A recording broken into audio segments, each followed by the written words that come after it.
A walleye is a walleye wherever it swims, meaning that key behavioral characteristics remain constant, whether the fish lives in rivers, reservoirs, or natural lakes in any portion of the fish's range.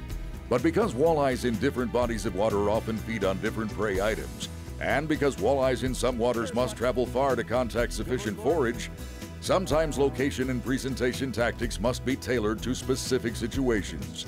That's the case here, as we offer tips to catch fish that roam far to find forage on big water. Oh, nice one, Gord. Lovely, lovely. Good start, Mike, to the day. Yeah, that is a beauty to start the day.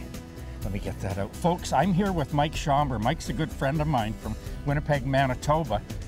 And what we're going to talk about is big walleyes, not necessarily on big waters, but that tends to be, Mike, one of the key ingredients, right? Oh, for sure, Gord. You know, you want to catch a big trophy walleye, you got to go to walleyes or areas that you can catch big walleyes. Yeah, and you know what, there's probably only a handful of lakes, maybe 10, 12 in all of North America that you can absolutely count on going and having a legitimate chance every trip out of getting a 10, 11, 12 pounder. Yeah, and we're on one of those lakes today, and excellent, good going.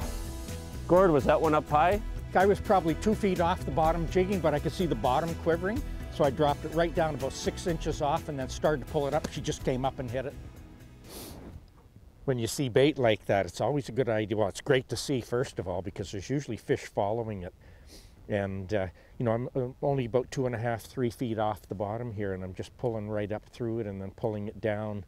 Looks like a fluttering, dying shiner or a dying smelt here. One of the absolute key ingredients is silvery forage. It always seems every one of these lakes have got ciscos, smelts, alewives, shad, but they've got that high protein, pelagic, silvery forage in it. And while the odd time you can catch a really, really big walleye in a lake with perch once in a while, all of these consistent giant producers have got that tremendous amount of silvery, pelagic, always on the move forage.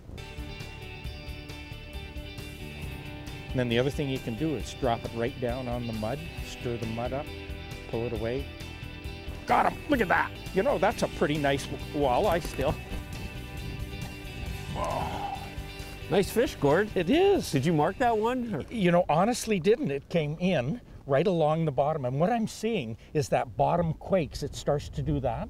And then I dropped it right into the mud, shook it in the mud, lifted it up, and he just couldn't not come after and hit it. Just couldn't resist. No, and you know what? They're washed out. The color's kind of washed out, which tells you they're probably laying down on the bottom. And a bright sunny day like this in 12 feet of water, you know, they should be avoiding sunlight. Yeah, nice fish. It is a nice fish.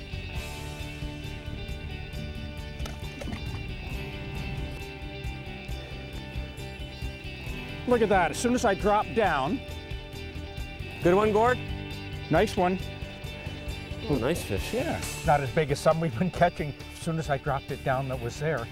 But the nice thing that we want to tell folks about this is, you know, when you're catching decent average size fish, that's what you want to look for in some of these bigger fish lakes. You know, if you're catching a lot of 10, 11, 12, and that's the average size, that's a little too small. When you can catch this and bigger as the average, that's telling you you're on big fish water. Exactly, Gord. I mean, this is a beautiful average fish. Yeah. I mean, it's amazing.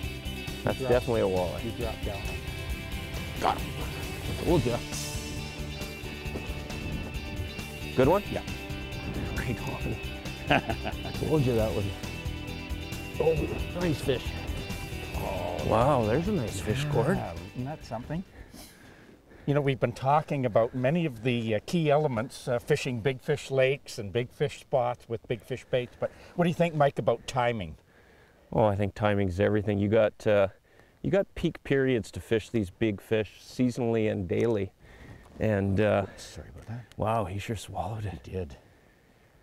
And you know, when you're fishing big fish or going after big fish, I think seasonally you want to be there first ice and last ice. And daily, you want to be in the morning, and prime time, as far as I'm concerned, is when the sun's going down. So, oh, got him!